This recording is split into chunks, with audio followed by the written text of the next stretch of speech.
Bonjour.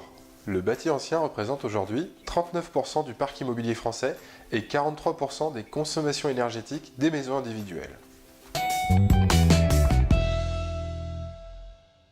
On appelle bâti ancien les constructions individuelles ou collectives datant d'avant 1948, une époque où les techniques de construction étaient totalement différentes de celles d'aujourd'hui.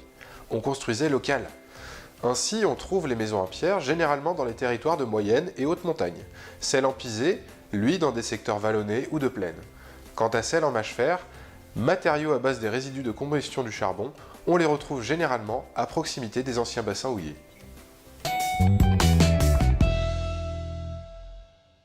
L'avantage du bâti ancien réside dans l'inertie que les matériaux donnent au bâtiment, générant ainsi peu de variations de température.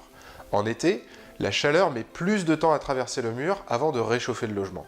De même, en cas de ventilation nocturne, la fraîcheur absorbée sera restituée la journée au moment des fortes chaleurs. En hiver, une fois l'intérieur chauffé, la diffusion de chaleur à travers les murs prendra plus de temps et garantira une moindre chute de température la nuit, par exemple. Attention toutefois à l'humidité, principale contrainte du bâti ancien.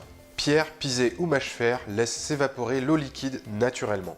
Lorsqu'on entreprend des travaux d'isolation, la gestion de l'humidité doit être un point de vigilance. Il est donc primordial d'intégrer un système de ventilation.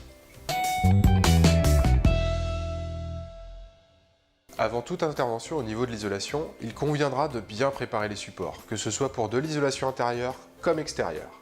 On privilégiera les enduits à la chaux permettant un bon transfert d'humidité dans les parois.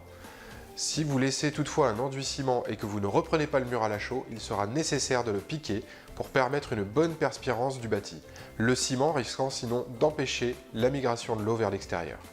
Idéalement, en bâti ancien, il est préférable d'utiliser des matériaux dits biosourcés, comme la ouate de cellulose, la laine de bois, le métis ou encore des fibres végétales.